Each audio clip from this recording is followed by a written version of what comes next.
untuk tahun 2021. Webinar ini dianjurkan oleh Persatuan Franchise Malaysia bersama dengan Kementerian Perdagangan Dalam Negeri dan Hal Ehwal Pengguna. Kali ini kita membawakan tajuk yang saya rasakan amat relevan, ya, iaitu PKP 2.0, isu dan cabaran perniagaan franchise. Ya. Saya mengalu-alukan kehadiran semua peserta kita pada petang ini, tak kira siapa anda, franchisor, franchisee, bakal franchisor atau franchisee, ya, ataupun usahawan yang baru nak berjinak, ya, dalam dunia franchise, ya, ataupun dari sektor awam, sektor pendidikan, atau juga dalam kalangan pelajar, ya. Jadi kita sebenarnya hari ini amat bertuah, ya, kerana bersama-sama kita ada 4 panel yang amat, ya, berpengalaman, mempunyai latar belakang yang berbeza, dan bersama-sama dengan saya kita akan mengupas, mendalami dan membincangkan lagi tentang isu dan cabaran perniagaan franchise, ya. Jadi untuk itu saya ingin memperkenalkan dahulu, ya, kita punya panel pada petang ini. Saya mulakan, ya, saya bacakan sedikit, ya, biografi panel yang kita jemput pada petang ini untuk webinar siri 1 tahun 2021. Yang pertama sekali kita ada Encik Atan Sapian dari Kementerian Perdagangan Dalam Negeri dan Hal Ehwal Pengguna KPDN-HEP. Beliau merupakan penolong pengarah kanan bahagian Sekretariat Perdagangan, Pengedaran Perniagaan dan industri perkhidmatan, ya. Beliau telah berpengalaman selama 14 tahun di unit perancang ekonomi EPU dan telah memegang pelbagai portfolio, antaranya Sekretariat Jawatankuasa Perancang Pembangunan Negara, Keuangan, Infrastruktur Pengangkutan Awam, Keretapi dan Perkhidmatan Air dan Pembentungan. Pada tahun 2017, beliau telah ditempatkan di bahagian franchise dan jualan langsung KPDN-HEP. Bermula dari Februari 2020, beliau seterusnya telah memegang portfolio di Sekretariat Perdagangan Pengedaran dan Industri Perkhidmatan. Selamat datang Cik Atan. Apa khabar? Alhamdulillah, terima kasih Prof. Jadi seterusnya kita ke panel jemputan yang kedua kita, iaitu Encik Derek Yeo. Ya. Jadi Encik Derek Yeo pada hari ini dia membawa perspektif, ya, dari sebagai naib pengerusi Persatuan Franchise Malaysia, ya. Dan Cik Derek juga adalah merupakan pengarah Revenue Valley, ya. Jadi hari ini Cik Derek dia selaku naib pengerusi Persatuan Franchise Malaysia dan juga membawa perspektif sebagai pengarah Revenue Valley kerana beliau mempunyai pengalaman di industri dan juga bersama-sama dengan Persatuan Franchise Malaysia, ya.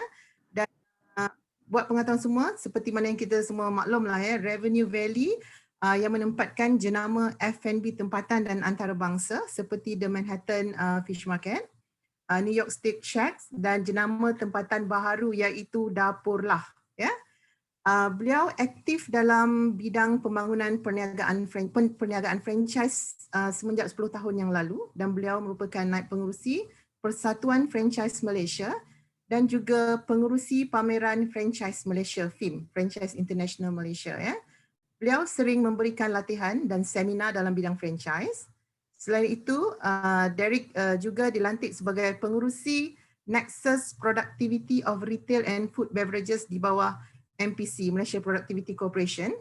Mr. Derek berpengalaman luas dalam mengembangkan industri franchise ke peringkat antarabangsa, termasuklah ke beberapa negara seperti Singapura, Indonesia, Myanmar, Sri Lanka, Oman dan banyak lagi negara, ya, sangat berpengalaman. Dan panel kita, Cik Derek okey, ya? Selamat datang, apa khabar Cik Derek? Oh, baik. Okey, Cik Khalid, ya. Seterusnya panel kita yang seterusnya adalah Encik Khalid. Encik Khalid Awang, beliau adalah pengasas bersama dan principal partner Khalid Awang and Associate, sebuah firma advocate and peguam cara dan telah menjalani praktik undang-undang selama lebih dari 22 tahun. Sebelum itu, beliau juga adalah pensyarah undang-undang di Universiti Islam Antarabangsa Malaysia. Beliau memiliki sarjana undang-undang perbandingan comparative study, ya, dan sarjana muda undang-undang dari Universiti Islam Antarabangsa Malaysia. Jadi Encik Khalid juga sering diundang menjadi panel penceramah untuk franchise law. Beliau adalah pengarah dan pemegang saham di beberapa syarikat yang terlibat dalam pembangunan harta tanah dan perumahan, amalan kesetiausahaan korporat, teknologi sumber sinar X dan syarikat teknologi, dan juga merupakan ketua eksekutif bagi Foreign Policy Think Tank. Sangat berpengalaman. Apa khabar Encik Khalid? Oh baik, terima kasih Prof. Okey, dan last but not least, kita ada bersama dengan kita Encik Terry Lim. Ya, Encik Terry Lim merupakan Ketua Pegawai Pemasaran Global Arts and Creative Sdn Bhd yang membawa jenama franchise Global Arts. Beliau telah berkhidmat di Global Arts semenjak tahun 2004 dan mempunyai pengalaman dalam industri franchise selama 17 tahun. Terry Lim bertanggungjawab dalam top management of Global Arts and Creative Sdn Bhd di peringkat tempatan dan antarabangsa dan telah merekrut lebih daripada 80 franchisee all over the world. Ya, selamat datang Cik Terry. Hi Prof, how are you? Semua okey semua speaker-speaker kita pada petang ini? Baiklah. Baik. Kita. Okey, jadi hari ini kita bersama-sama lagi untuk webinar yang berkaitan dengan industri franchise. Seperti mana yang kita semua sedia maklum ya, bahawa industri franchise ini merupakan penyumbang utama dalam pembangunan ekonomi negara kita. Ya. Namun apabila berlakunya pandemik ya, COVID-19 dan ini telah hampir setahun kita berada di dalam pelbagai fasa PKP, sudah tentu ini memberikan satu cabaran yang amat getir terutama sekali kepada pemain industri dalam industri franchise ya. Jadi kita mula membincang ke perkara ini ya. Saya ingin kita mulakan dengan Encik Atan daripada KPDN HEP. Kalau kita lihat perniagaan franchise ni Encik Atan, dia berlainan ya daripada perniagaan yang lain kerana kita tahu akan requirement-requirementnya tentang perundangannya, tentang the relationship franchise and franchisor, dan industri franchise itu juga adalah amat unik ya. Jadi bagaimana di kementerian Encik Atan dari segi pandangan ya berkaitan dengan apakah isu atau cabaran ya berkaitan dengan perniagaan franchise ini? Encik Atan, bersama-sama dengan pendengar kita. Assalamualaikum dan salam sejahtera. Terima kasih Prof.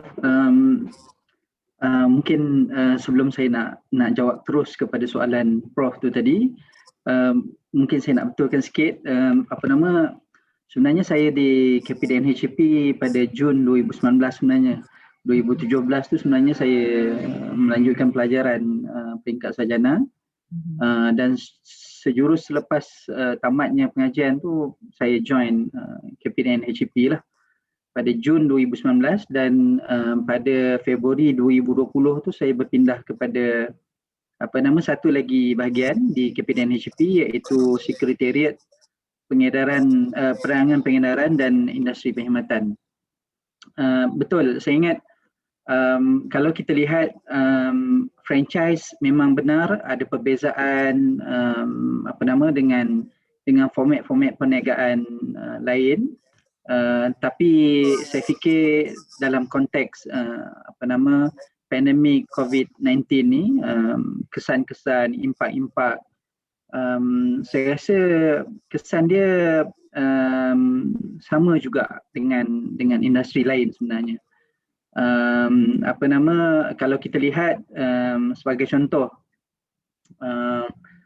perangan pengedaran 98% merupakan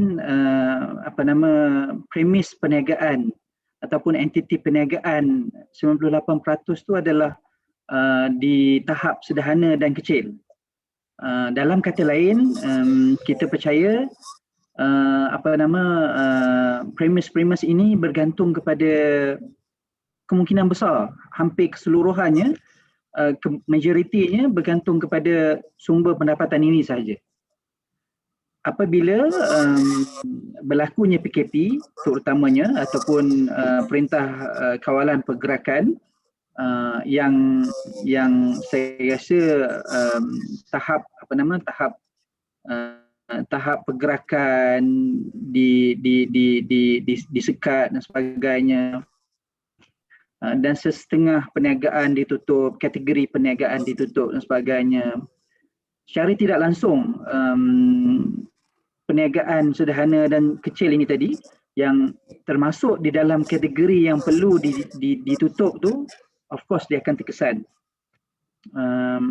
Macam saya katakan tadi, kalau perniagaan ini ditutup dan mungkin ini adalah satu-satunya sumber pendapatan mereka, maka mereka tidak mempunyai sumber pendapatan. Cabaran itu cukup besar. Itu dari segi satu konteks. Konteks lain, of course, bila dah tutup dan sebagainya, perlu memikirkan isu-isu lain. Sebagai contoh, pekerja-pekerja yang perlu digaji. Lepas tu bila nak memulakan semula, kemungkinan besar ada SOP baru, dan SOP ini sebenarnya memberi cabaran dari segi investment yang perlu dibuat untuk mematuhi SOP ini. So saya rasa itu 2-3 perkara cabaran-cabaran yang saya boleh cerita sedikit sebanyak dalam konteks PKP lah. Dalam konteks PKP. Saya rasa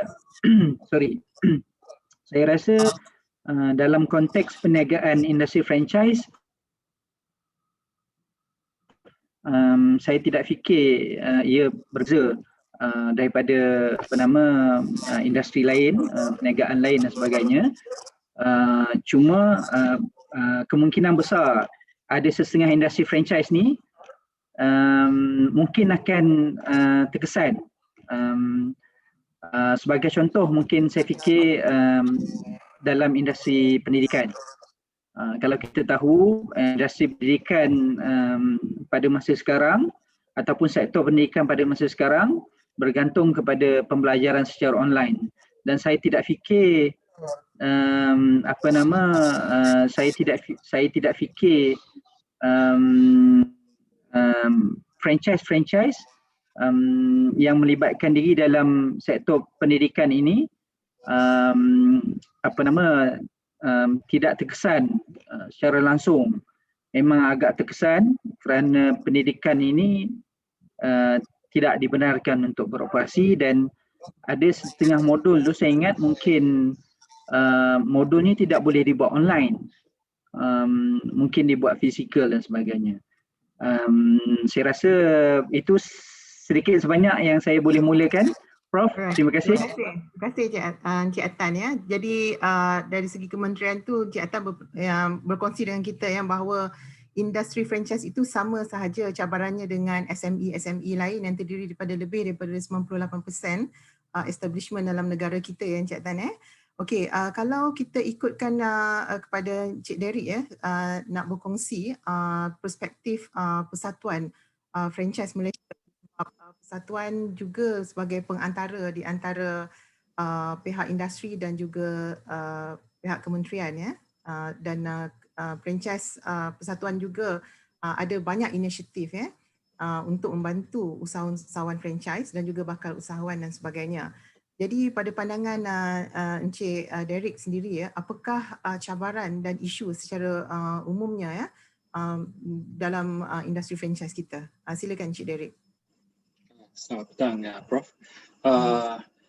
Sebenarnya COVID-19 ataupun PKP ni kita dah start since last year kan. So actually the impact ataupun kesannya sampai sekarang kita masih, walaupun dia sama ada franchise atau bukan franchise industrinya, semua terkesan.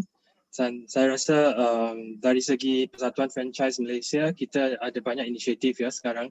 Since tahun lepas kita dah banyak buat webinar ataupun pintu Franchise Association selalu terbuka ya, selalu menerima panggilan ataupun temujanji daripada ahli persatuan untuk dapatkan khidmat nasihat ya tentang caranya untuk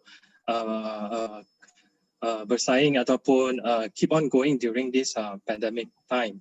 So sebagai franchise industry, saya rasa satu daripada aktiviti tahunan yang kita selalu buat untuk ahli franchise kita ialah pameran and franchise expo, International Franchise Exhibition ya. Tapi disebabkan COVID ni kita tidak boleh menjalankan secara fizikal ya. So dengan itu kita telah membuat banyak pameran di atas talian, iaitu kita namakannya sebagai Malaysia Digital Franchise Expo. So tahun lepas kita dah buat banyak My Digifacts ya, dia punya short form dia, ke beberapa negara untuk mendapatkan potential franchisee untuk jenama Malaysia ni untuk bertemu secara online untuk dapatkan franchisee yang berminat dengan jenama Malaysia. So inisiatif ni akan berkembang, akan berterusan sampai tahun ini. Tahun ini kita ada 4 ataupun 5 lagi My Digifacts yang telah di line up ya. So salah satunya adalah My Digifacts untuk yang pertama bulan Februari ini ialah untuk market Philippines, Brunei, Indonesia dan Singapore region. So kita akan buat international market understanding kind of survey session ya pada 17 hari bulan ni untuk to share the market insights of these countries lah ya. So selain daripada itu, I think sebagai persatuan kami juga telah akan menjalankan banyak lagi survey untuk mendapatkan banyak feedback daripada ahli persatuan franchise berkenaan isu yang mereka hadapi ini. Ya. Okey, terima kasih Encik Derek. Kalau kita lihat pada pertama sewaktu berlakunya pandemik COVID-19 di mana negara kita memulakan PKP pada 18 Mac ya. 18 Mac kita memulakan PKP. Jadi 3 bulan pertama kita dalam tempoh PKP itu Persatuan Franchise Malaysia kita ada membuat survey ya kepada ahli-ahli MFA dan semasa itu dapatan kita mendapati lebih daripada 80% kita penggiat franchise sales drop sebanyak more than 80% juga sales drop ya. Dan baru-baru ini kita juga telah melakukan soal selidik lagi untuk meninjau pemain industri dalam sektor franchise dan kita dapati bahawa more than 90% terkesan ya disebabkan oleh pandemik COVID-19 ya. Dan kita tahu selain daripada penghubung di antara industri dan juga kementerian, Persatuan Franchise masih terus mengadakan aktiviti-aktiviti seperti yang kita telah buat iaitu Franchise International Exhibition and Conference ya.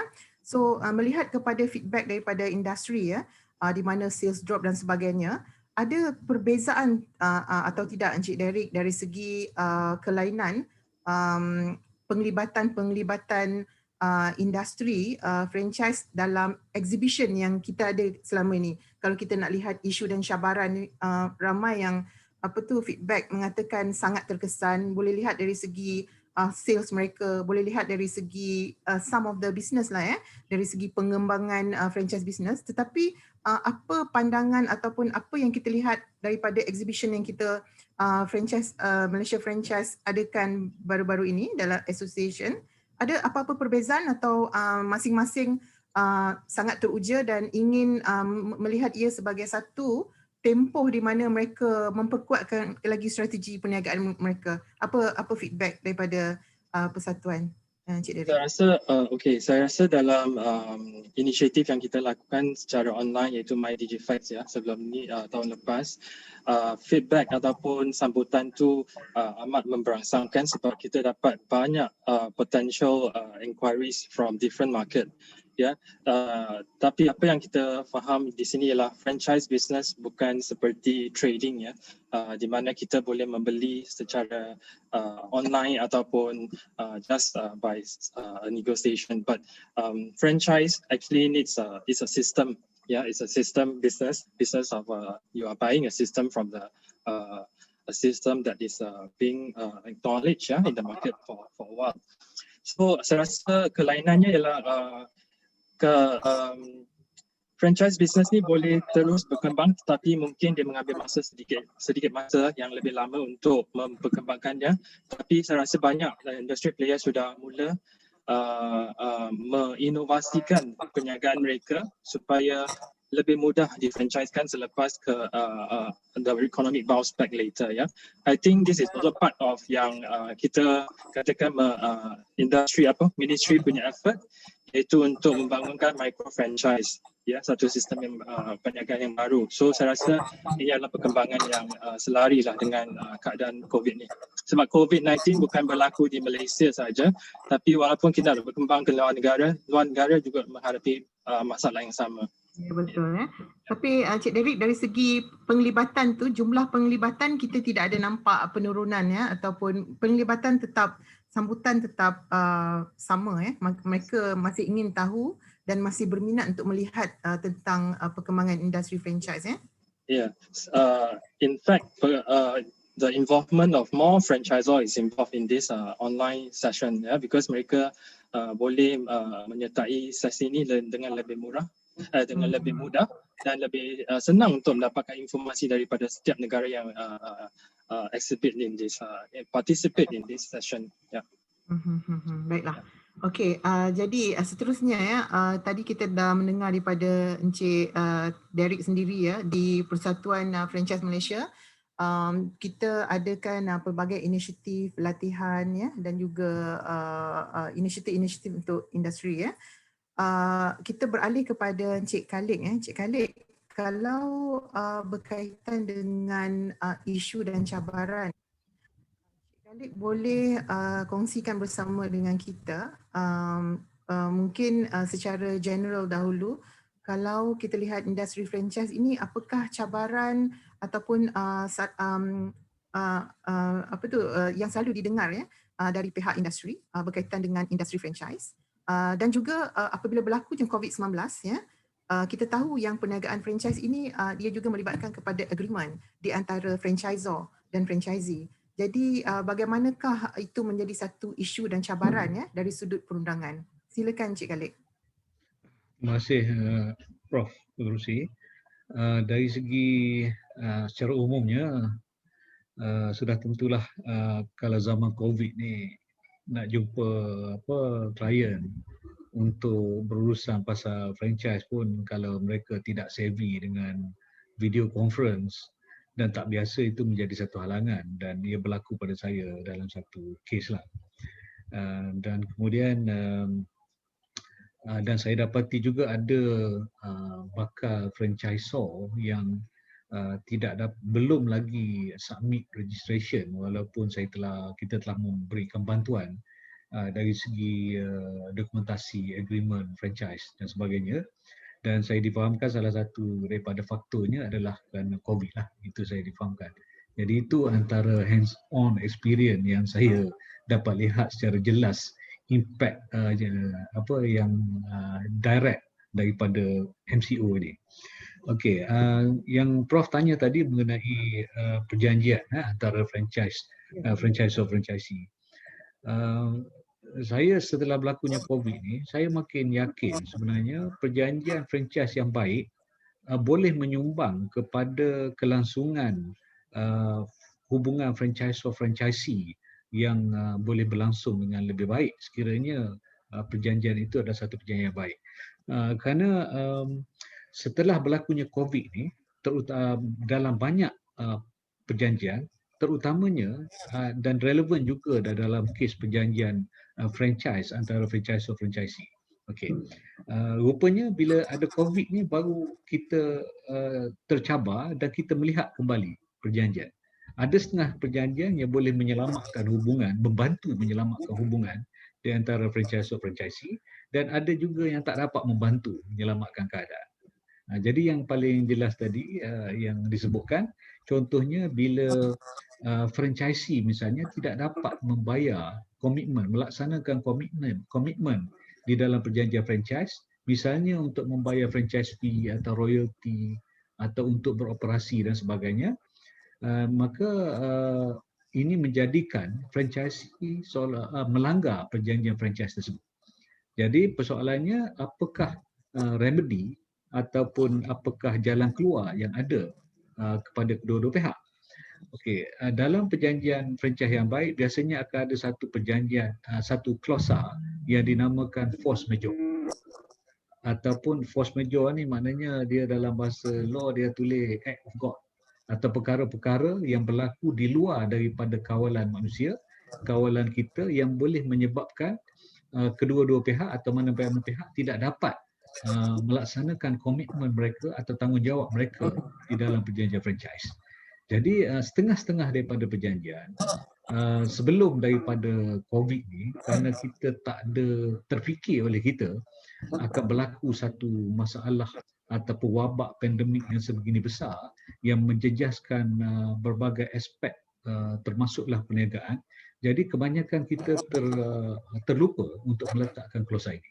Jadi kalau ada klausa ini bermakna sekiranya kita tidak dapat melaksanakan komitmen dan ia dikaitkan dengan pandemik, dengan COVID, maka kita boleh, kedua-dua pihak atau mana-mana pihak boleh menggunakan klausa di dalam perjanjian franchise ini sebagai satu defend ataupun sebagai satu sebagai satu sebab untuk kenapa perjanjian franchise itu tidak boleh ditamatkan dan kenapa mereka tidak boleh dikatakan sebagai gagal untuk mematuhi perjanjian franchise dengan adanya klausa ini. Klausa force majeure ataupun act of God, ataupun maknanya berlaku peristiwa-peristiwa atau kejadian yang di luar daripada kawalan manusia yang menyebabkan kedua-dua pihak tidak dapat melaksanakan tanggungjawab di dalam satu-satu kontrak atau perjanjian franchise.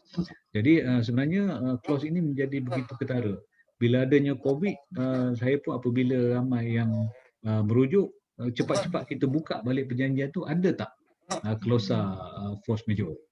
Jadi awal-awal dulu saya ingat 20 tahun dulu memang itu satu peruntukan yang mesti ada, tapi kebelakangan ini bila kita tidak ada benda-benda yang besar yang mengganggu pelaksanaan komitmen kontrak, maka klausa ini dilupakan. Jadi sebab itulah kalau klausa ini ada diperuntukkan di dalam perjanjian, dia boleh membantu hubungan franchisor-franchisee ini supaya tidak boleh ditamatkan, boleh berlangsung. Jadi itu mungkin. Cik Khalid, itu satu pandangan yang amat menarik dan relevan untuk kita fikirkan bersama-sama dan mengambil tindakan yang seterusnya, satu pengajaran kita untuk masa yang akan datang ya. Jadi bila kita berkata tentang COVID-19 ya, maknanya ada isu berkaitan dengan operasi, isu berkaitan dengan demand yang berkurangan ya, dan itu sebenarnya berkait rapat ya dengan perjanjian ya, klausa yang dibincangkan oleh Encik Khalid tadi ya. Jadi pada pengalaman Encik Khalid ni melihat pada industri kita sebenarnya mereka tak sedar ataupun mereka kurang menggunakan, atau bagaimana tu yang klausa perjanjian klausa tu tidak ada di dalam perjanjian? Adakah kerana mereka rasa tidak perlukan sebelum ini, atau tidak didedahkan, atau bagaimana Encik Khalid? Dan adakah majoriti atau setengah industri sahaja yang sebegitu pada pengalaman Encik Khalid? Saya rasa ini bergantung kepada kedua-dua pihak dan juga siapa yang mendraftkan perjanjian, sama ada mereka memastikan semua peruntukan yang perlu itu ada. Kerana sebelum daripada COVID, klausa force majeure ataupun act of God ni hanya dianggap sebagai, orang kata biasanya kalau dia brief dia kata ini standard clause saja, tak ada apa-apa. Tapi sekarang standard clause ini bukan lagi standard, tapi dia adalah merupakan satu klausa yang penting, yang amat relevan. Sebelum ni kalau kita selain daripada COVID ni, kita hanya merujuk pada flood lah, kepada banjir. Tapi banjir dengan kemajuan teknologi dan sebagainya telah berjaya dimitigate dari segi kesan buruknya. Kalau ada pun tidak berpanjangan sebagaimana COVID kan. Jadi sebab itulah ingat supaya dalam pihak-pihak dalam industri franchise ini tujuan perundangan ini sebenarnya ataupun perjanjian franchise ini sebenarnya adalah untuk memperuntukkan kepada perkara-perkara yang kita tak nak berlaku. Jadi sebab itulah macam kerja perjanjian franchise ni sebenarnya untuk fikir apakah situasi yang paling buruk ataupun the worst situation and to provide for.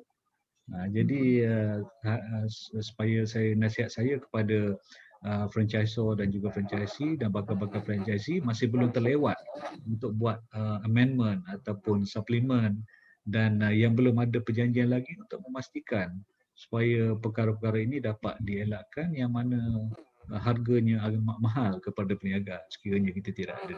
Kalau tak ada, pihak-pihak masih lagi boleh berunding supaya perjanjian ini tidak ditamakkan dan kedua-dua pihak menjadikan satu faktor yang diterima COVID-19 ini sebagai satu faktor untuk tidak menamatkan perjanjian franchise. Ya. Terima kasih Encik Khalid atas perkongsian tadi. So kita beralih kepada Encik Terry. Encik Terry, kalau ikutkan dari perspektif early childhood education, apakah isu dan cabaran penggiat industri franchise, terutama dalam COVID-19? Okey, sebenarnya macam apa yang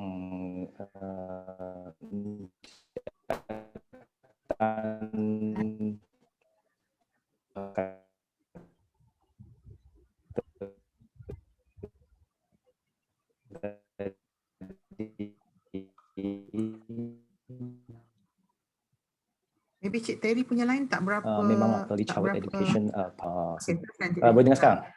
Okay, saya ulang lagi. Okay, so apa yang apa yang macam Encik Hatan sebut tadi, during PKP ini sejak pandemik COVID-19 di negara kita, memang early childhood education di dalam sektor dikategorikan di sektor tidak dibenarkan beroperasi pada masa PKP.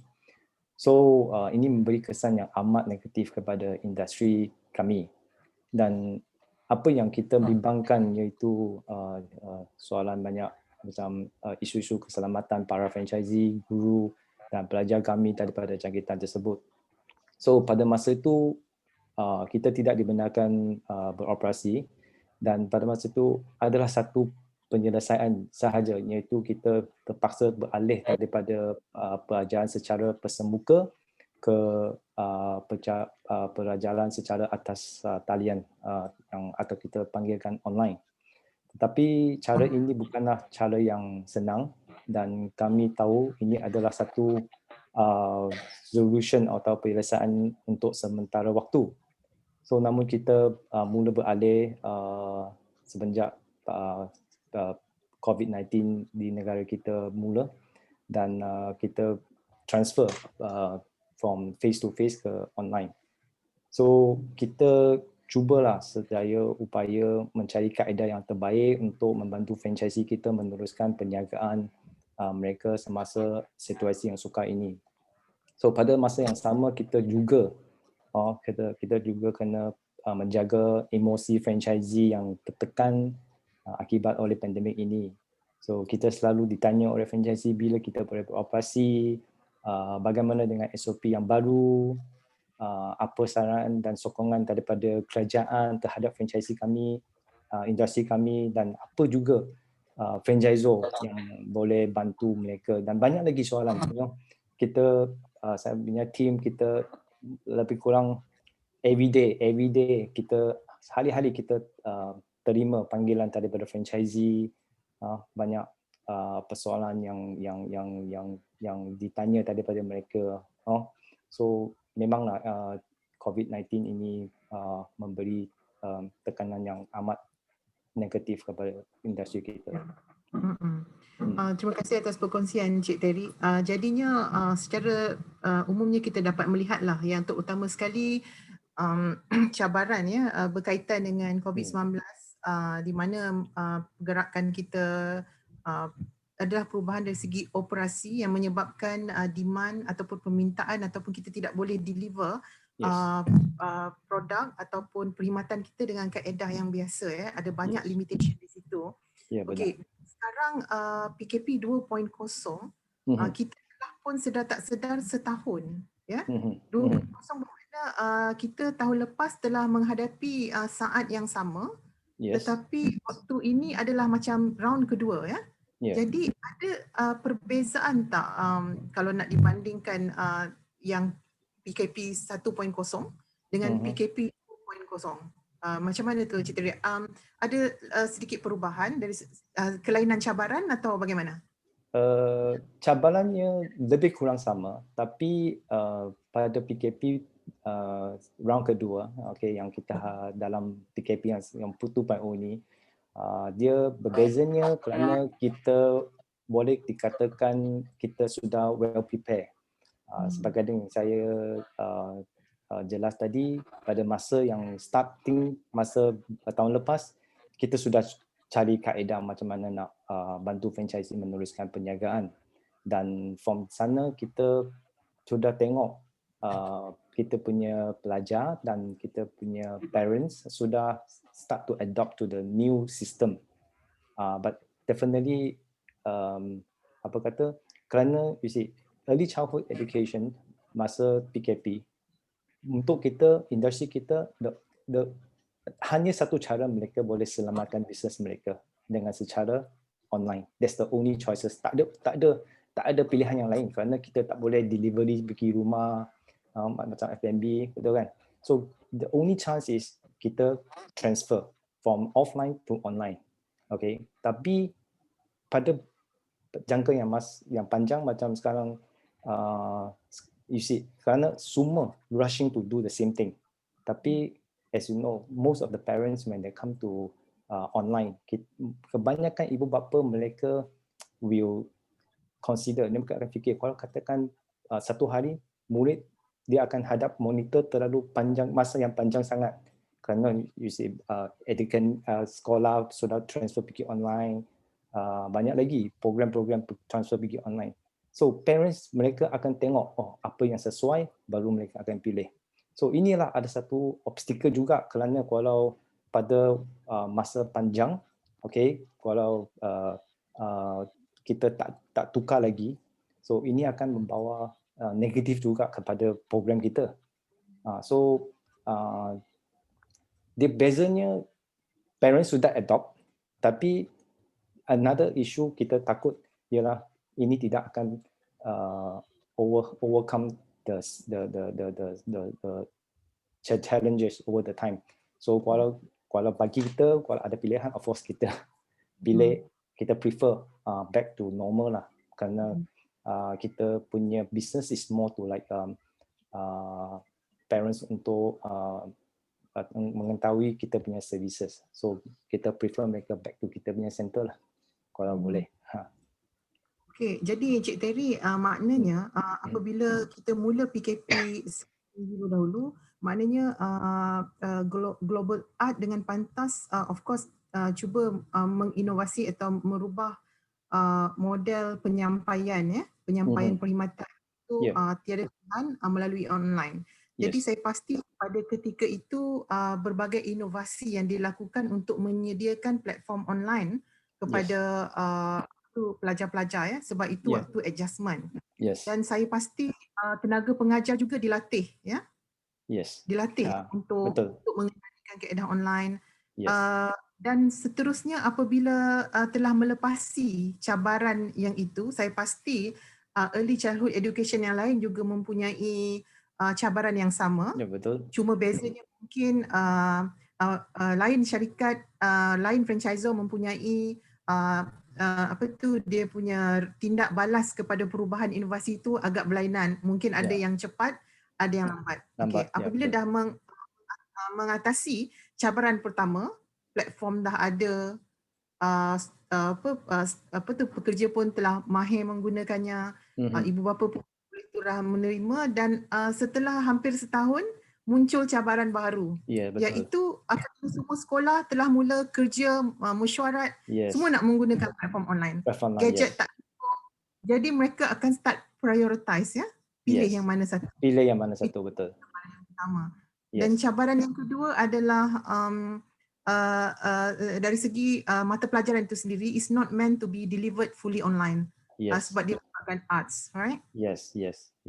And saya pun pernah berbincang dengan players industri yang sama, early childhood education yang lain, daripada sektor akademik atau macam robotik for example. So adalah program yang memang susah okay, untuk di-deliver atau disampaikan secara online. Okay, macam bagaikan sebagai contoh, macam katakan bagi kita, kita ialah art, pusat seni lukis. So masa kita nak deliver macam mana nak buat craft tangan, so dia boleh tapi preparation dia agak panjang sikit, dan per sections mungkin dia tak boleh capacity yang seperti biasa. Mungkin kita kena set minimize the participants. For example, like kalau normal dekat center kita boleh buat lebih kurang 8 orang, 8-9 murid, tapi secara online maybe maximum kita boleh buat secara 4 atau 5 orang sahaja, dan itu pun kena depends on kita punya students yang join section tu. Kalau katakan umur 3, 4 atau 5, umur 3 sampai 5 yang mungkin mereka bukan motor skill tak fleksibel sangat, so ini adalah satu juga cabaran bagi guru-guru yang mengajar. Selain daripada itu, as I said, banyak semua sektor dia nak masuk online. So kalau katakan semua masuk online, kalau murid tersebut dia satu hari masanya terlalu panjang sangat on the screen, parents also dia punya concern about dia punya health, selalu pun online kan sebelum ini semua parents dia kata cuba nak stay away from gadget, tapi sekarang kita kena letak pula kanak-kanak itu sampai nak online, so it back to the same problem. So ada parents yang concern, mungkin kalau katakan pada jangka masa yang panjang kita kena bawa dia balik offline, itu susah juga. So there are more challenges lah, dia banyak lagi cabaran macam isu-isu yang kecil, tapi dia akan membawa impact kepada industri kita. Itu satu perkongsian yang amat menarik. Jadi dengan jelas kita dapat melihat bagaimana PKP 1.0 dan sekarang PKP 2.0 rising, kita dapat satu isu atau challenge yang berlainan daripada sebelumnya, ya. Dan saya pun rasa mungkin kalau kita ada PKP 3.0, mungkin lebih besar lagi cabaran yang kita hadapi, luar daripada perkara yang mengatakan kita maybe telah terbiasa, tetapi pasti ada cabaran lain, ya. Pasti, yes. Jadi untuk para pendengar webinar kita pada petang ini, sekiranya ada soalan, ya, untuk Encik Derek, Encik Khalid ataupun Encik Atan, boleh tinggalkan soalan at any time of this webinar pada kita punya Q&A ataupun chat box, ya. So kita saya akan ambil soalan dan tanyakan kepada panel kita pada petang ini, ya. So sila tinggalkan soalan. Please leave your question at the questions and answer box at any point of this webinar, ya. Okey, tadi kita berbalik semula kepada kita telah dengar secara secara amnya, berkaitan dengan cabaran, ya. Of course, bila kita kata cabaran, kurangnya permintaan, perbezaan dari segi operasi, tak boleh menyampaikan kepada customer dan sebagainya. Itu yang kita dengar daripada Encik Terry adalah early childhood education, ya. Dan antara sektor franchise yang besar juga, ya, adalah food and beverages, ya. Jadi saya balik semula kepada Encik Derek. Kalau Encik Derek nak dari segi feedback yang kita terima di persatuan franchise dan juga pengalaman Manhattan Fish Market dan Revenue Valley sendiri berkaitan dengan cabaran 1.0 dengan cabaran 2.0 yang kita kita masih perlu hadapi pada hari ini, dan apakah kali ini kita lihat bagaimanakah franchisor seperti Revenue Valley menginovasi, ya, untuk menghadapi cabaran dan bertahan sehingga kekini masih bertahan. Okey, silakan Cik Derek.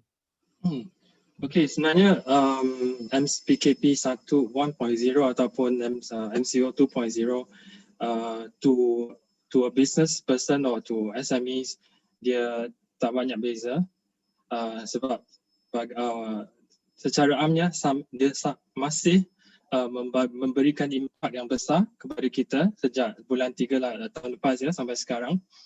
Masih banyak lagi kesan-kesannya. Cumanya kita sebagai F&B players especially, ya, and then retailers, we we need to, I think a lot of retailers sedang membuat perubahan daripada segi pengoperasian mereka ataupun cara membuat bisnes ya. Salah satu daripadanya adalah digitalization lah ya. Sebab sekarang ni PKP, kalau semua tahu PKP sekarang tidak boleh dine in, tidak boleh pergi ke restoran kan, semua menerusi delivery. So it's like instant fulfillment ataupun last mile delivery segment. So untuk berbuat demikian, kita perlu membuat banyak inovasi dari segi menu untuk memberikan lebih pilihan kepada customer ya, sebagai pilihan untuk mereka keep on repeating, frekuensi untuk beli daripada sesuatu jenama tersebut ada di situ ya. So di situ kita perlukan banyak menu innovation ataupun kita dikatakan menu re-engineering process ya, untuk tetap berdaya saing di keadaan pandemik ini. So dengan itu kita boleh mengubah segi strategi dari segi costing, sebab kita masih perlu bayar rental, labor cost ya, salary pada staff. So dari situ kita mempelbagaikan jenis offering ataupun dishes yang boleh di-deliver, sebab bukan just semua jenis makanan boleh di-deliver ataupun dihantar menerusi delivery platform. Ya, so kita perlu some restoran maybe sebelum ni memang tak bergantung pada delivery, tetapi dengan pandemik tersebut yang kini, mereka terpaksa mengubah cara perniagaan mereka. So impaknya walaupun PKP 1 ataupun PKP 2 saya rasa sama, mungkin dia terlalu berlarutan sehingga kan kita perlu buat banyak drastic perubahan, terutamanya beralih kepada digitalization of business ya, dan sebagai sebuah jenama yang mempunyai multiple chain restaurant seperti Manhattan Fish Market, kita juga telah memasuki satu steps di mana kita akan introduce bring your own device, iaitu satu cara memesan makanan, buat pesanan makanan dengan your own digital ataupun your own mobile phone. This is a moving forward plan that we have started. So walaupun sekarang PKP, kami tidak berhenti untuk membuat perubahan dari segi back end ya, sebab kita tahu new normal will come, no matter how it will come back soon. So we get ready now for the economic bounce back. Yeah.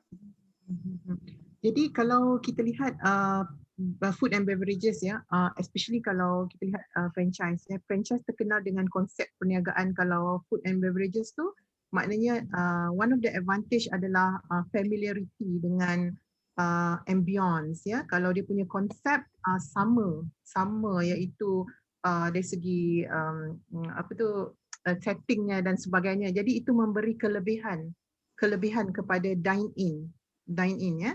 Tapi apabila berlakunya PKP 1.0, 2.0, kita tak boleh lagi dine in tetapi perlu take away ataupun delivery. So adakah itu memberi cabaran dari segi persaingan dengan F&B yang bukan franchise?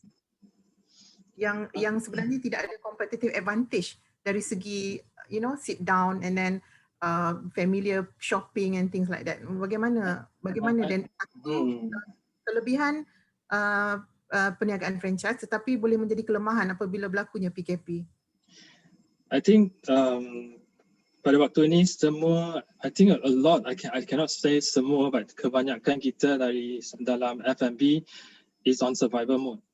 Yeah, survival mode as in we need cash flow to pay for all the rents ataupun salary. Yeah, I think that is the fact that nobody can deny. Yeah, so that's why a lot of us have to. A lot of restaurant or industry player will have to come out, like I said just now, perlukan banyak perubahan dari segi positioning of their menu yang di offer. Sekarang ni mereka go for, maybe a lot of us go for comfort food. Comfort food means that everyday food that you are familiar with, that you can buy at an affordable rate maybe. So I'm not saying that we are going into price war, but then this is a time that we are focusing on just to get things moving. Because kita ada tanggungjawab dengan staff kita ya, dengan we have to pay rental. So the perubahan is not a lot in terms of the dine segment. If we can open dine segment later, kalau CMCO kita boleh ada dine in, tetapi dengan penjarakan sosial 1 meter antara kita punya seating tu pun dah kurang 40% of the seating capacity. So again, this is going to be a new normal that even though we have dine-in later, we still need to have delivery. So delivery segment is very important. Yeah. Tadi saya tertarik dengan point Cik Derek yang mengatakan tentang kita, walaupun kita dah almost setahun ya, dah 2.0, and then kita rental tetap kena bayar, and then berkaitan dengan kita punya pekerja ya, pekerja perlu digaji ya. Jadi saya nak berbalik kepada Encik Khalid ya. Bagaimana pula dengan dulu masa mula-mula isu PKP 1.0 di mana demand semua berkurangan, pihak industri juga tidak ada pilihan, terpaksa cut ya dari segi pekerja ya. Jadi ada tak berkaitan dengan macam aduan-aduan ataupun apa yang boleh dinasihatkan kepada penggiat-penggiat franchise berkaitan dengan isu manpower ini dan hak-hak mereka dan sebagainya. Saya ingat saya semasa itu banyak dibincangkan tentang isu-isu layoff dan sebagainya. So bagaimanakah pandangan Cik Khalid berkaitan dengan isu tersebut? Cik Khalid? Okey. Okay. Isu layoff. Kalau ada berkaitan dengan manpower dan sebagainya, lihat daripada isu legal. Okey, baru ni misalnya semasa satu skim yang diberi pada kerajaan untuk membantu subsidi gaji kan pada pekerja-pekerja, yang mana secara umumnya lebih kurang RM1,200 diberi pada setiap pekerja sebagai subsidi gaji. Jadi pada masa itu disyaratkan tidak ada layoff dalam masa 6 bulan daripada tempoh tersebut. Jadi saya rasa skim yang diperkenalkan oleh kerajaan, yang dibantu oleh kerajaan itu berjaya mengekang daripada berlakunya layoff untuk tempoh masa tersebut. Tapi selepas daripada tempoh masa tersebut juga saya rasa banyak berlakunya penamatan perkhidmatan dan sebagainya. Dan saya rasa nampaknya semua orang faham bahawa bila berlaku penamatan itu bermakna memang majikan tak dapat lagi membayar gaji, dan mereka dapat lihat sendiri bahawa perniagaan tidak berjalan. Pendapatan ataupun revenue daripada perniagaan juga merosot, yang mana semua orang tahu. Dan saya dimaklumkan juga terdapat banyak juga pemotongan atau pengurangan gaji. Dan setakat saya tahu juga walaupun adanya pemotongan gaji, tetapi tidak banyak juga yang mengadu, kerana mereka tahu sekurang-kurangnya mereka masih ada pekerjaan dan mereka masih lagi ada sedikit pendapatan. Sebagaimana cakap Terry tadi, is a survival mode. Sekurang-kurangnya boleh ada sedikit pendapatan untuk survive. Tetapi on the other point, apabila berlakunya MCO ni, semua kena makan kat rumah kan. Jadi perbelanjaan juga banyak penjimatan dari segi perbelanjaan kerana makan kat rumah. Malah mungkin level kolesterol pun boleh turun kerana masakan yang lebih sihat di rumah. Dan ini benda yang benar sebenarnya. Dari segi penjimatan juga, dari segi kos pengangkutan juga berlaku penjimatan. Okey, walau bagaimanapun Prof, saya percaya gambaran yang kita berikan sebenarnya ada juga franchise yang semakin meningkat dari segi prestasi dan juga jualannya seperti MCO. Saya percaya begitulah. Saya dapat berpeluang tengok statistik di Amerika. Di Amerika ada 8 franchise, dia kata, yang jualannya makin bertambah semasa pandemik. Dan ini saya rasa tak banyak bezanya dengan situasi di Malaysia. Dia ambil contoh 8 tadi, pertamanya 7-Eleven. Yang kedua Ace Hardware, iaitu bahan-bahan pertukangan di do it yourself punya barang-barang ni kerana MCO. Kemudian Domino Pizza yang berasaskan kepada delivery kan. Dan juga Fast Sign, iaitu signboard. Kemudian Mathnasium. Mathnasium ni adalah online tuition yang pada sebelum COVID tu tidak begitu popular, Tapi selepas daripada COVID ni, online home tuition, personalized tuition makin meningkat dari segi revenue yang dihasilkan. Ni adalah franchise di Amerika ya. Dan mereka ada 1,000 franchise di Amerika. Lepas tu Popeye fried chicken lah, kita pun ada benda yang equivalent. Servpro adalah cleaning services yang affected by coronavirus, dan juga itu antara yang semakin baik dari segi revenue-nya apabila berlaku COVID. Jadi ada franchise saya percaya yang semakin bertambah sale. Tapi ada juga franchise sebagaimana yang kita sedia maklum yang affected, dan mungkin majority adalah affected. Tetapi saya percaya dengan adanya improvisation dan juga migration daripada manual kepada online merupakan cara yang lebih sustainable walaupun after COVID, post COVID, dan trend itu nampaknya mesti berterusan, saya rasa. Prof, ada satu soalan daripada kalau dibenarkan ya. Ya, berkaitan dengan bagaimana yang berkaitan dengan legal, kita ada 3 soalan, tapi saya akan, yang mana satu yang Encik Khalid rasa nak address sekarang? Soalan berkaitan legal atau bagaimana? Saya akan ada satu soalan legal mengenai persaingan yang mana franchisor sendiri turut bersaing, dikatakan bersaing dengan franchisee. Oh, turut bersaing, macam cannibalization, maksudnya ya. Okay, ya. Kalau Cik Khalid nak address yang ini, atau saya akan address yang ini sebentar lagi, Cik Khalid. Okay. Thank you atas pandangan yang tadi. Saya juga bersetuju, Cik Khalid, sebab dari rekod kita juga ada menunjukkan bahawa ada perniagaan franchise di Malaysia kita yang menambahkan branch dia dan sebagainya, walaupun dalam keadaan pandemik yang berlaku pada hari ini ya. Dan kalau daripada fakta yang diberikan oleh Encik Khalid tadi, kita nampak contohnya DIY ya, sebab ramai yang duduk rumah dan DIY, banyak benda yang mereka DIY sendiri mungkin, dan 7-Eleven sebab orang masak sendiri dan sebagainya. Dan itu menunjukkan satu perkara yang boleh dilihat juga ya, tentang prospek-prospek perniagaan franchise akan datang ya.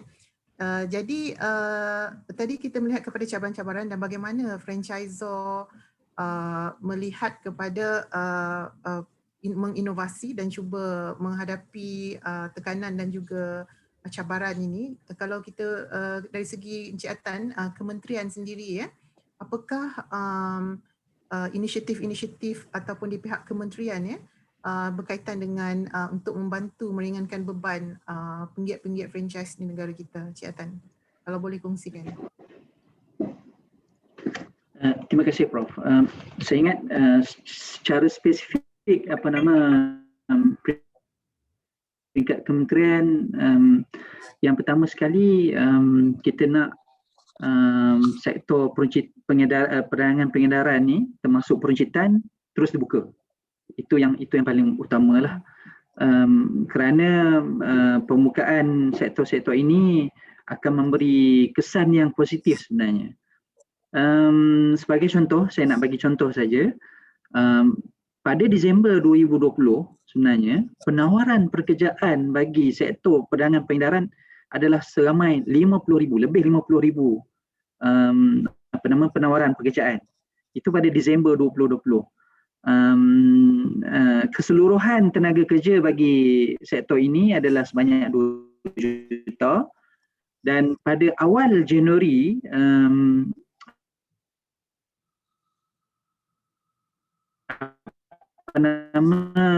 layoff dalam sektor ini, dan sebenarnya kita percaya the moment ekonomi dibuka semula pada Mei dan Jun tahun lepas, kita nampak banyak kesan-kesan yang positif. Antara lain yang kita buat pada masa tersebut adalah kempen KBBM dan program Jualan Malaysia. Kalau kita lihat, Yang Amat Berhormat Perdana Menteri sendiri telah merasmikan dua program ini pada pertengahan Julai tahun 2020 dan sehingga pada September tahun yang sudah, kesan yang ketara amat dirasai sebenarnya. Sebagai contoh, footfalls di kompleks membeli belah semakin naik. Ada yang footfalls sudah menjangkau lebih 90% sebenarnya. Pendapatan juga, revenue bagi premis-premis perniagaan di kompleks ni juga pun naik 70%. Itu tidak mengambil kira perubahan consumer behavior di mana mereka mengutamakan pembelian secara online. Kalau secara online pula ada setengah segmen tu boleh mencapai lebih 300% kenaikan. Dan kita juga dapat feedback, bayangkan sebelum COVID, fizikal, premis perniagaan fizikal jualan kurang daripada 100,000 dan apabila COVID-19 datang, tiba di menyerang Malaysia, mereka telah beralih kepada online dan perniagaan revenue mereka meningkat sehingga daripada 100,000 tak sampai 100,000 selepas buat online kurang daripada 7 bulan 700,000. So bayangkan perubahan tersebut telah membawa pelbagai kesan yang positif. Of course, macam saya kata tadi, yang paling utama sekali sektor perdagangan pengedaran termasuk franchise perlu dibuka. Itu yang pertama. Tanpa ada pembukaan ini agak sukar kalau apa juga inisiatif yang kerajaan nak laksanakan. Tadi saya ingat Cik Khalid dah sebut dah upah tadi, subsidi upah kita dah bagi dah. In fact kita dah extend sebenarnya kepada tahun ni sebenarnya. Tapi setakat subsidi ini ia tidak boleh membantu kalau itu sahaja subsidi yang inisiatif yang kita lakukan. Inisiatif lain perlu disusuli juga. Saya ingat Mr. Derek tadi dah sentuh pasal transformasi digital. Saya masih ingat sewaktu saya ambil sarjana pada 2018, kita ada buat satu case study sebenarnya dalam education sebenarnya. So IPTS ni memang indirect lah, rugi, memanjang je, setiap tahun memang rugi. Tetapi mereka telah beralih kepada apa? Kepada online.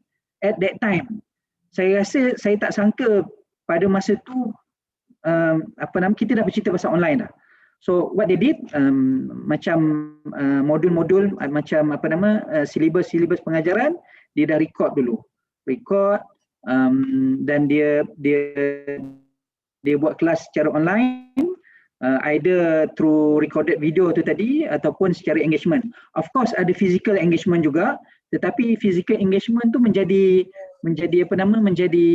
minimal lah. Mungkin dalam masa satu semester tu mungkin 4 ataupun 5 kali. Tetapi yang lebih penting dengan peralihan tersebut, video tu tadi, online lah, basically online, daripada kerugian mereka telah untung setiap tahun more than 400,000. Profit tu tadi. That was before 2018. So sama juga saya rasa cabaran pada masa kini adalah cabaran untuk COVID-19, itu yang pertama.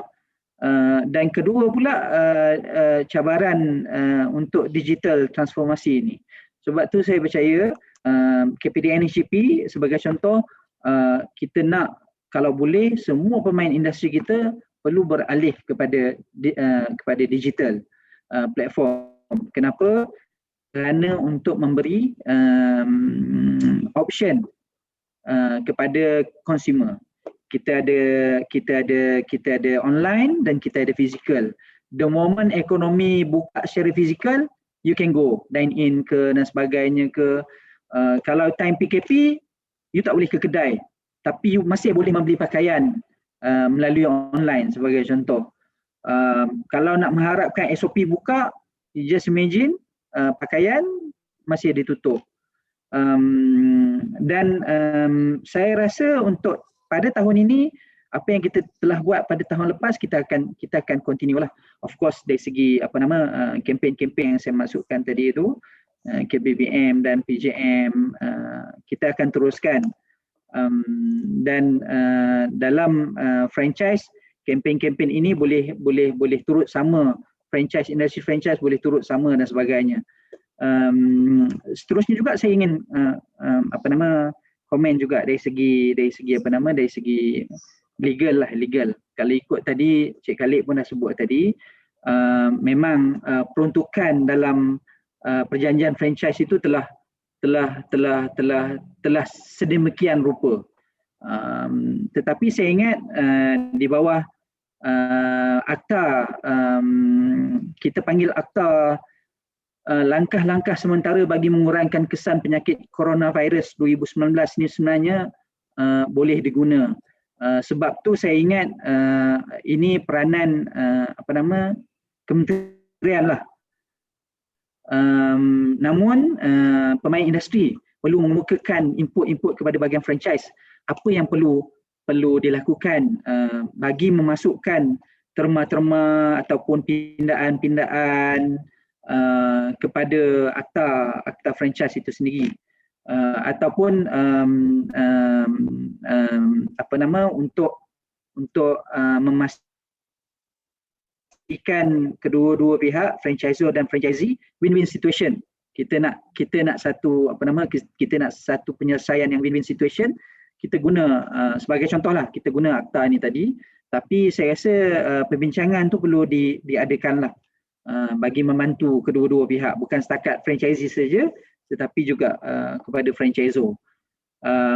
Sekat itu saja, Doktor. Ada banyak lagi tadi yang saya nak komen, tapi saya ingat saya nak bagi laluan kepada panel-panel lain jugalah.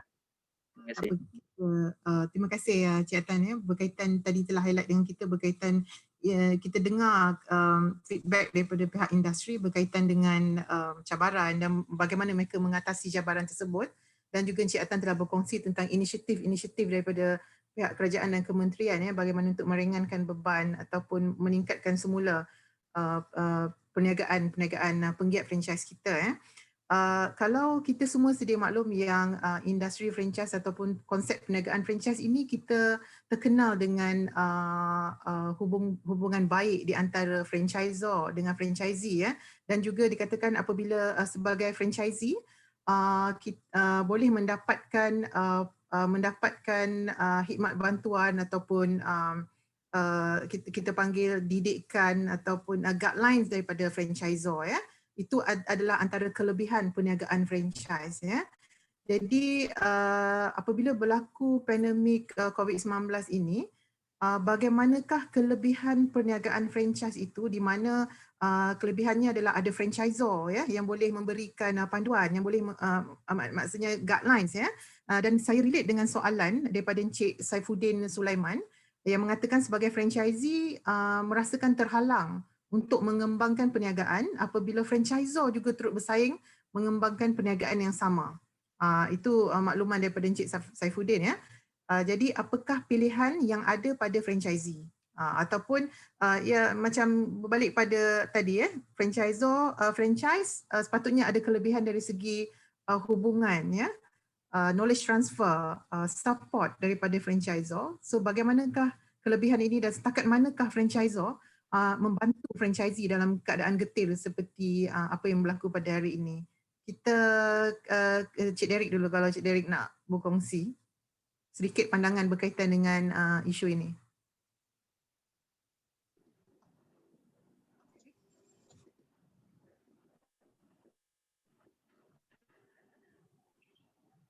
Sejauh Cik Derek, sejauh mana franchisor membantu franchisee, dan dikatakan soalan daripada pendengar kita ni, franchisee merasa terhalang untuk mengembangkan perniagaan kerana merasakan franchisor juga turut bersaing. So apa pandangan daripada feedback daripada Cik Derek daripada perspektif industri ataupun persatuan? Saya rasa franchisor bersaing dengan franchisee. I think I don't know what's the context ya. Tetapi dalam apabila kita memilih seseorang franchisee, salah satu daripada pilihan ataupun kriteria yang kita nak tahu ialah di manakah franchisee tersebut akan membuka cawangan mereka, pilihan mereka. So setiap brand, setiap jenama, kalau kita membuat pemilihan tersebut, kita ada kriteria tersendiri berapa jarak satu outlet dengan outlet yang kedua, dan di mana jarak itu tidak akan cannibalize each other of the two brands, the nearest brand. So saya rasa dari segi persaingan ini tidak menjadi masalah ya, kalau walaupun dia jarak dalam 5 km or below, biasanya 5 km and above lah ya kita punya criteria for Manhattan Fish Market. Saya rasa dia adalah satu persaingan, jika ada, ia merupakan satu persaingan ataupun satu convenient untuk consumer. Kalau kita tengok 7-Eleven ataupun Family Mart, you akan nampak dia dalam jarak below 1 km akan tengok satu atau dua outlet. So saya rasa itu adalah satu persaingan yang sehat ya untuk convenience of the brand, because the brand system is like that. Yeah. So maknanya mungkin Cik Derek melihat dari segi lokasi ya, sepatutnya tidak ada masalah kerana radius itu telah ditetapkan ya dari segi persaingan. Yes. So Cik Khalid, kalau ada pandangan dari segi perundangan macam mana ni? Apa pandangan Cik Khalid berkaitan dengan soalan berkaitan dengan franchisee merasa terhalang, dan apakah pilihan yang ada pada franchisee? Okay, terima kasih Prof. Saya rasa ni berbalik kepada perjanjian franchise sebenarnya. Sebagaimana Cik Derek cakap, dalam perjanjian franchise, salah satu daripada perkara yang mesti dinyatakan dalam perjanjian franchise mengikut akta franchise adalah territory ataupun wilayah, territory. Tapi sekali lagi, daripada segi perjanjian franchise sebenarnya perlu dilihat, pihak yang terlibat boleh melihat kembali perjanjian franchise, apa yang diperuntukkan. Pada saya, untuk melindungi franchisee sebenarnya, mesti dinyatakan bahawa teritori itu adalah eksklusif kepada franchisee. Walau bagaimanapun dalam perniagaan, sebagaimana juga franchisee, franchisor juga yang penting adalah dollars and cent. Jadi kedua-dua pihak perlu menyatakan dalam keadaan bagaimanakah franchisor misalnya boleh melantik satu lagi franchisee dalam keadaan yang bagaimana. Misalnya kalau franchisee itu tidak perform atau tidak mencapai matlamat yang ditetapkan misalnya. Tapi franchisee pula untuk melindungi kepentingan teritori dia, teritori dan juga kepentingan sejumlah besar perbelanjaan atau investment yang telah dibuat termasuk pinjaman, perlu memastikan bahawa perincian kepada teritori itu dinyatakan di dalam perjanjian. Kan? Misalnya, contohnya, teritori itu mestilah eksklusif. Jadi dia adalah case to case basis bergantung kepada type of business atau franchise. Apakah bentuk pelindungan yang diperlukan?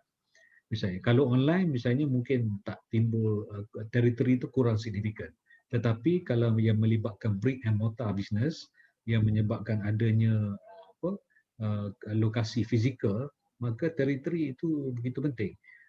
Jadi saya kalau yang bertanya tu bagi pihak franchisee, saya rasa yang perlu dilihat adalah perjanjian itu sendiri. Kalau dah sign, kena buat perjanjian tambahan untuk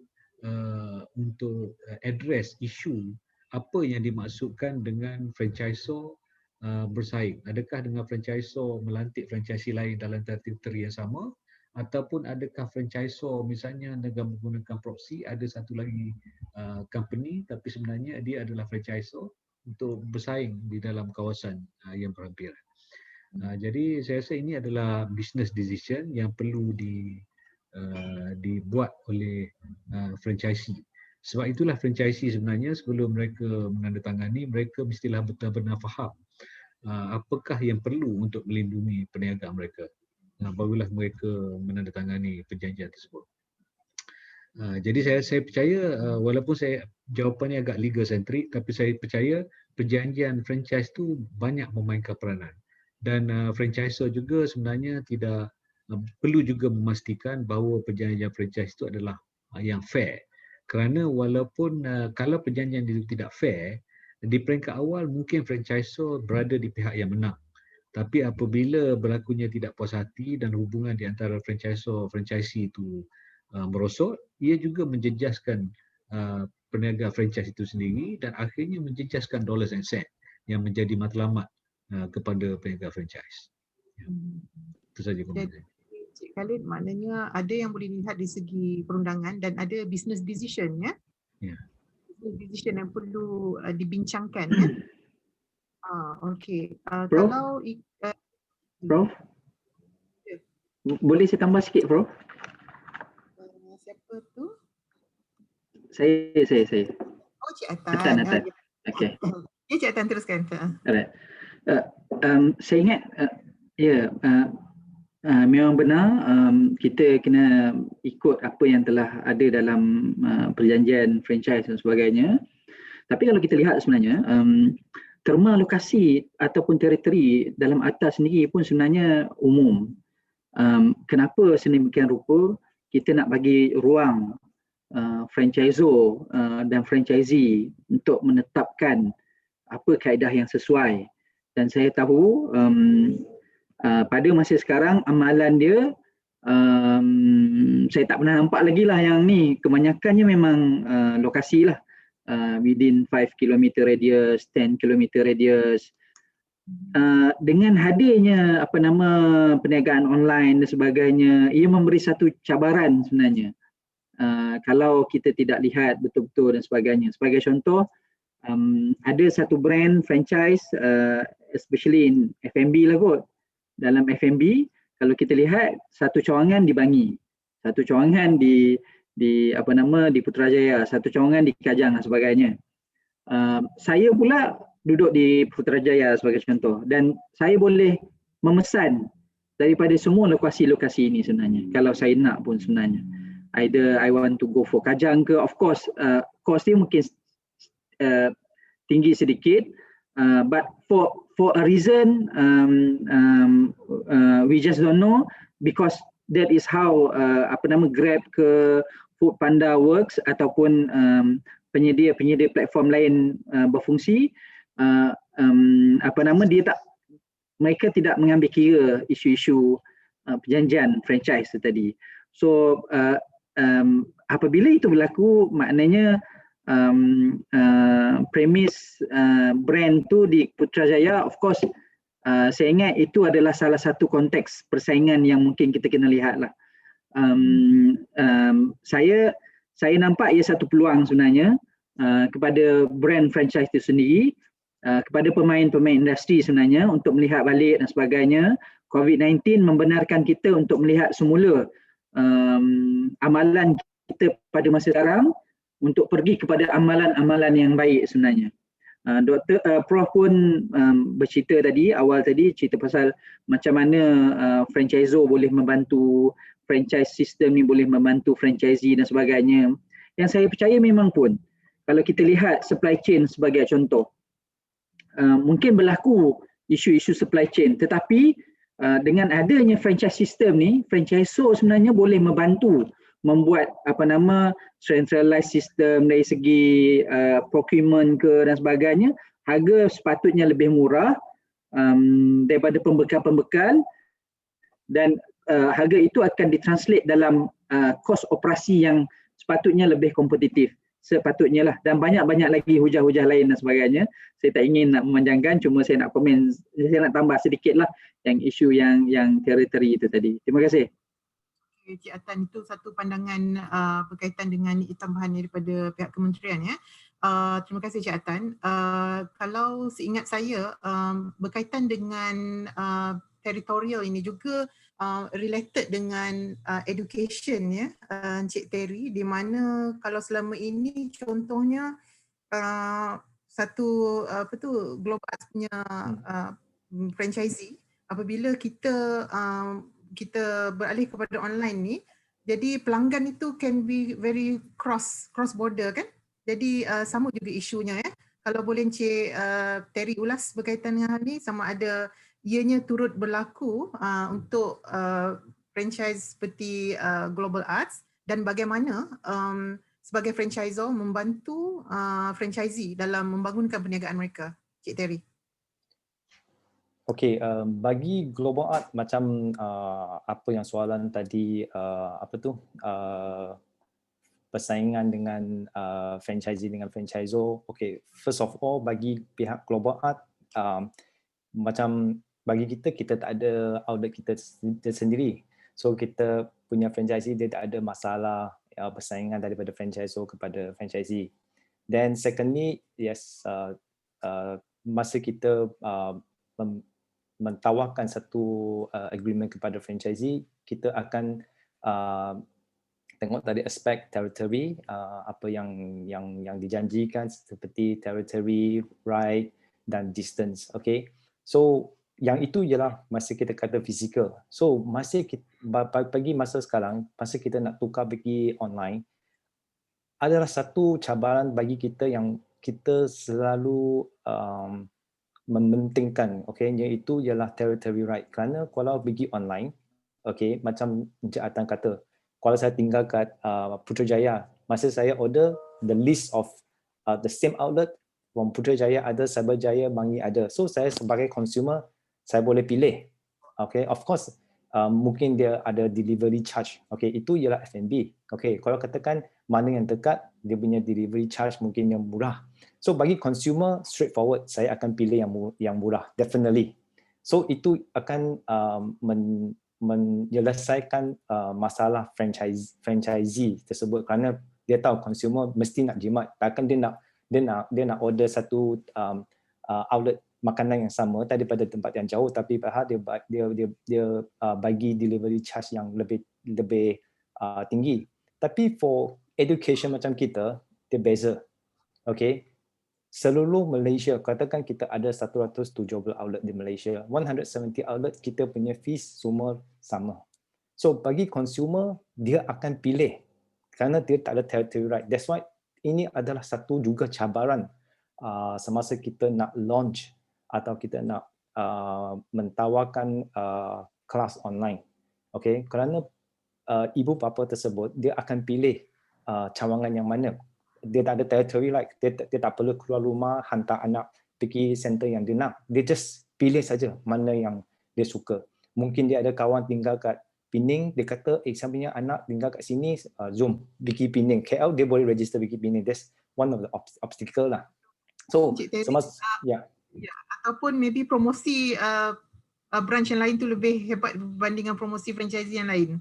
Mungkin tak, itu I don't think itu kita still boleh control, kerana kita ada okay, definitely bagi Global Art kita sudah kita sudah melangsungkan kita punya sistem online sistem kita. Itu secara business in the perspective of business. Kita tahu apa fees yang dia collect, apa murid yang dia ada, berapa murid, itu kita sudah tahu. Offer yang dia akan bagi, itu kita tak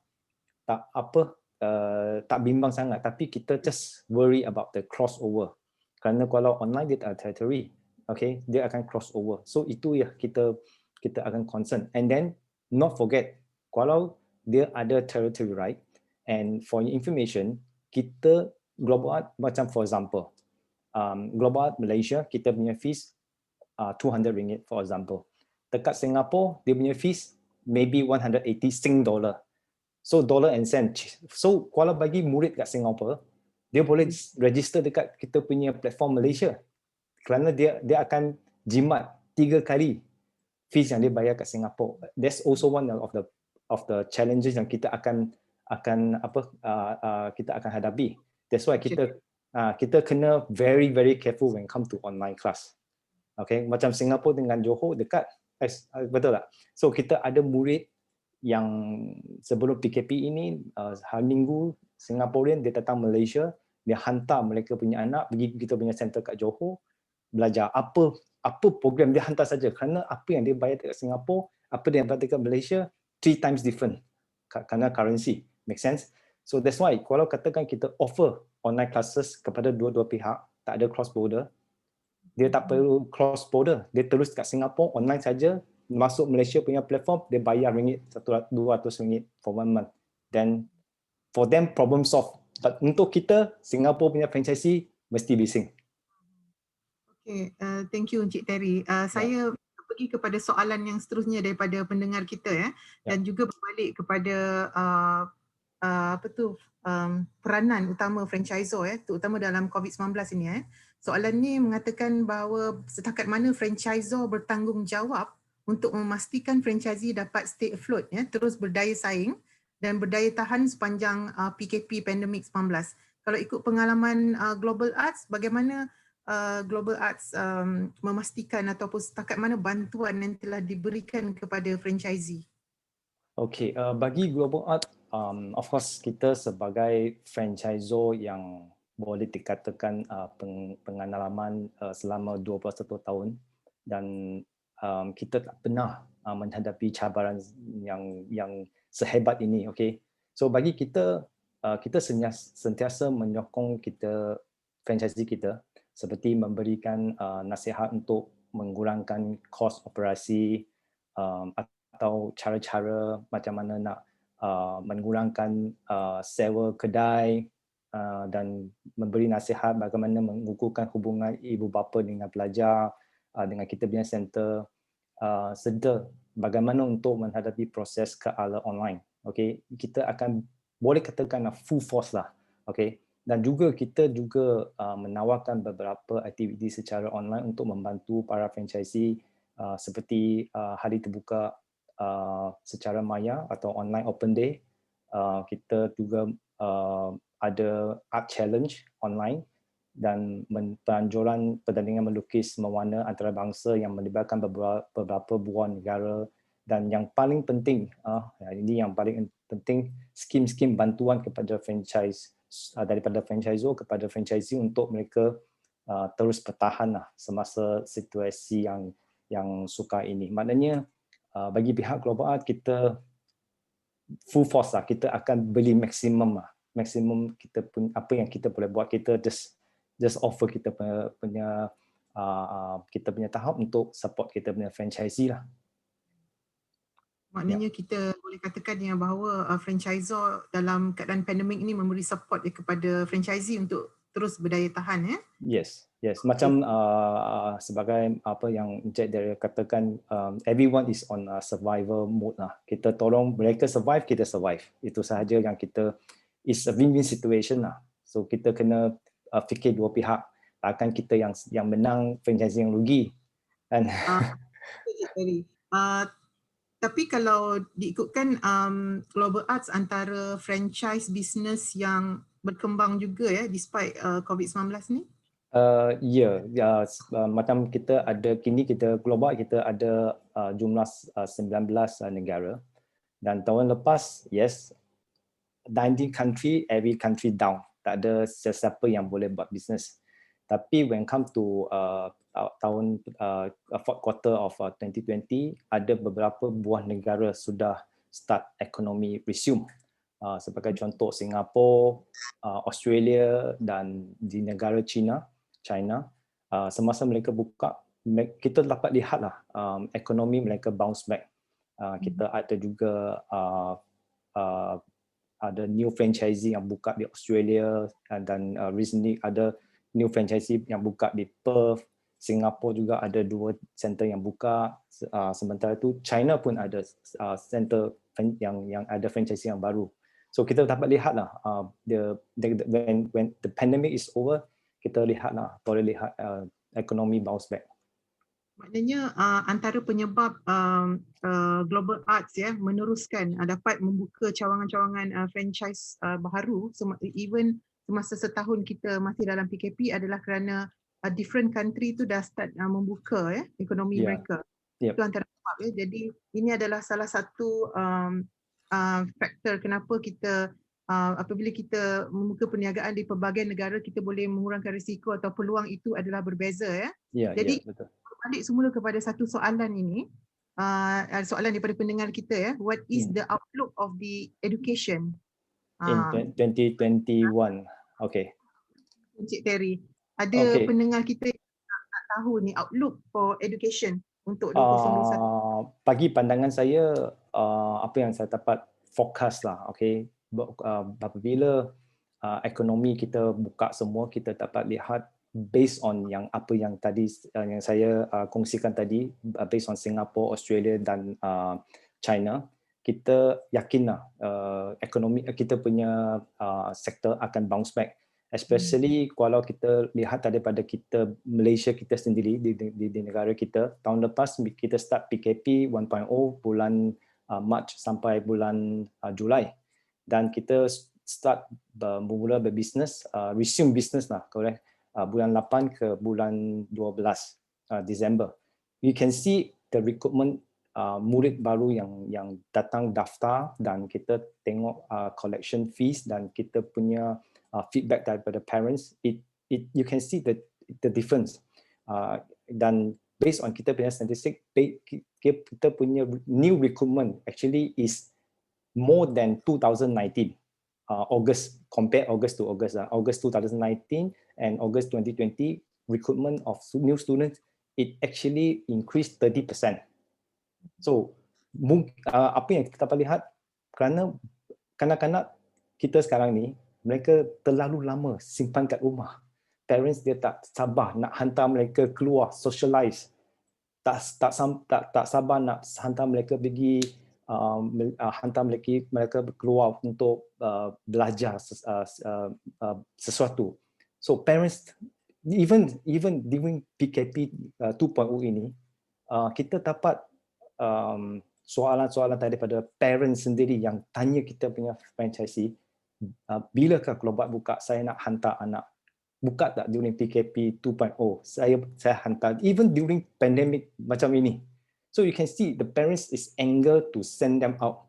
Okay, but of course kita kena respect lah SOP yang ditahatkan daripada pihak kerajaan. Kita tak boleh buka. So apa yang kita boleh buat, kita transform pergi online sebentar waktu, dan haraplah after PKP release kita boleh back to normal. Itu yang kita, kalau pandangan saya, we still have a bright future. Okey, terima kasih atas perkongsian Encik Terry. Jadi pada hari ini hasil daripada perkongsian kita tadi, saya kira yang paling menarik adalah kita dapat mengupas bagaimana cabaran PKP, cabaran COVID-19 ini telah bukan sahaja membuatkan sesebuah perniagaan itu dapat melihat bagaimana mereka boleh merubah model perniagaan mereka, bertukar ataupun migrate kepada sesuatu yang lebih baik ataupun menggunakan transformasi digital dan sebagainya. Tetapi kerana tekanan-tekanan itu membuatkan kita dapat melihat kelemahan-kelemahan, ya, kelemahan dari segi operasi, kelemahan dari segi marketing, kelemahan dari segi procurement, pembelian bahan mentah seperti yang dikongsikan oleh Encik Atan, atau kelemahan dari segi perkongsian maklumat dan sebagainya.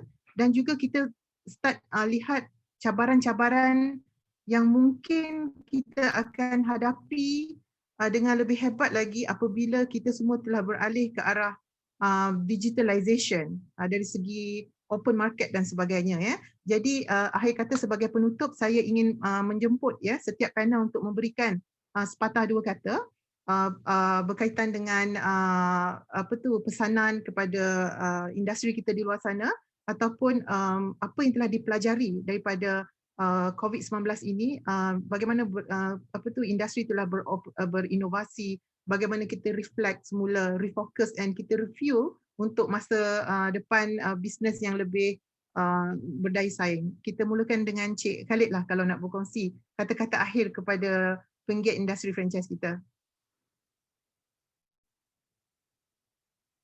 Cik Khalil, on you punya ini.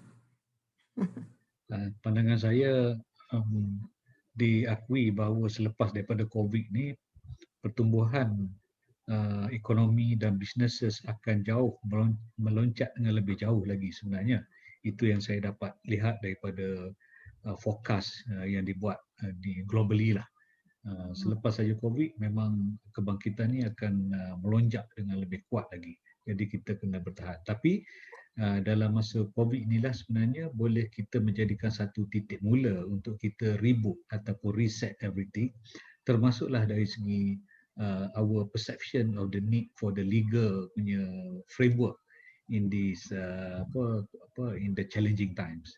Jadi kalau dan saya rasa dengan berlakunya COVID ni kita lebih plan our business, dapatkan konsultan-konsultan, perundangan dan juga belajar daripada pengalaman-pengalaman dan membuat keputusan berdasarkan fakta untuk menjayakan kita punya bisnes lagi. Jadi saya ingat itu pandangan saya. Okey, terima kasih Encik Derek. Kita teruskan kepada Encik Derek. Encik Derek, apa kata-kata akhir ataupun nasihat yang boleh diberikan kepada penggiat industri franchise ataupun prediction lah Encik Derek melihat kepada industri franchise post nanti COVID-19? Saya predict lah kita akan dapat vaksin tak lama lagi kat Malaysia. Bukan predict lah, memang akan dapat lah. So I think stay relevant. I think all of us need to stay relevant. Need to move forward. Walaupun some of us dulu mungkin stubborn ya, kata I don't need this, I don't need that. But because of this new normal, we need to innovate. We need to adapt to the new normal. And of course, most importantly, we don't want to get positive of COVID, but we need to stay positive in terms of mindset. Yeah, that's all. Cik Derek very positive ya. So kita akan dapat vaksin lah nanti ya dalam masa yang terdekat ya Cik Derek ya. Okey, macam mana pula dengan Cik Terry? Teruskan Cik Terry. Okey, so pesanan saya buat masa sekarang kita kena sabarlah. Dalam pengalaman kami pada tahun lepas masa kita dibenarkan beroperasi, kita dapat lihat peningkatan kepada sektor perniagaan kami. So we are quite confident kita mampu mengatasi cabaran ini. So tambahan pula, kalau industri kita dibenarkan beroperasi, silalah ikut SOP yang ditetapkan dan jangan ambil mudah.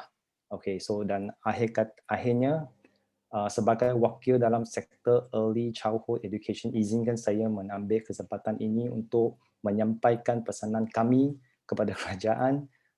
Okay, cuba bayangkan dalam sehari seorang pelajar yang perlu hadiri kelas online sekurang-kurangnya 6 ke 7 jam. Oleh itu, ibu bapa akan limitkan anak-anak mereka untuk belajar secara online. So, oleh itu mereka akan mengurangkan jumlah mata pelajaran. So, saya menyuruh pihak kerajaan untuk menimbangkan sektor kami untuk kembali beroperasi secara semuka dengan mengikut SOP yang ketat. Ini yang kita harapkan daripada pihak kerajaan. Thank you.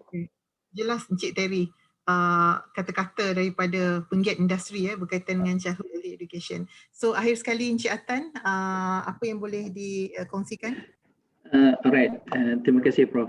Saya ingat yang pertama sekali, macam saya dah bagi tahu tadi, pendirian KPDN HCP amat jelas dalam perkara ini. Kami nak ekonomi dibuka.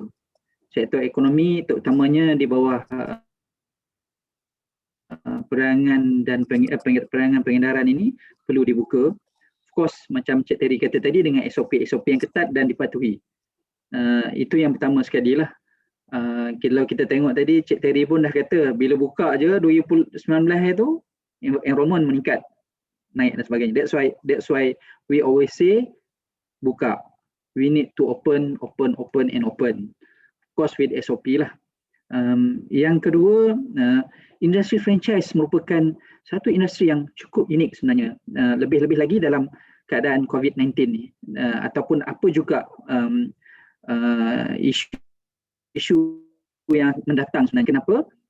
Dengan adanya sistem franchise ni, perubahan itu sepatutnya boleh berlaku dengan mudah dan cepat. Sistem franchise, you have decided on something dan sebagainya, sepatutnya perubahan itu cepat. Sebagai contoh dalam digital transformasi ini, contoh. Of course, different industry, F&B tak sama dengan education, for example, textile tak sama dengan F&B dan sebagainya. Tetapi you need to react positively lah. Setiap industri itu Jadi you need to react positively, dan franchisor dan franchisee kalau bersama-sama bekerja, saya rasa you can weather the storm lah. I think it should be that way lah sepatutnya. Dan bukan menjadi satu ruang pula untuk franchisor dan franchisee untuk berbalah dan sebagainya lah. Itu yang kedua. Yang ketiga,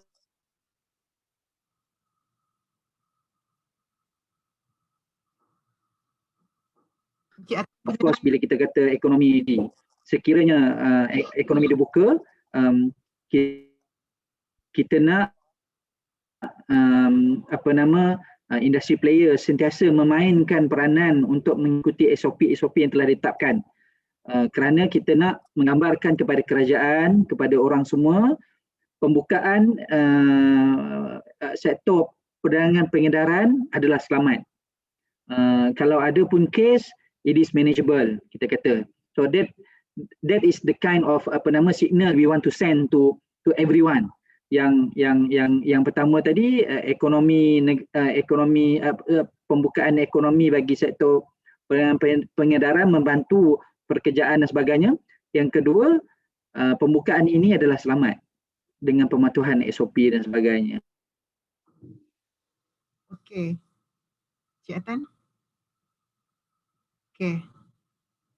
So Cik Atan tu line dia. So Prof, terima kasih. Okey, Prof. Boleh dengar saya ke?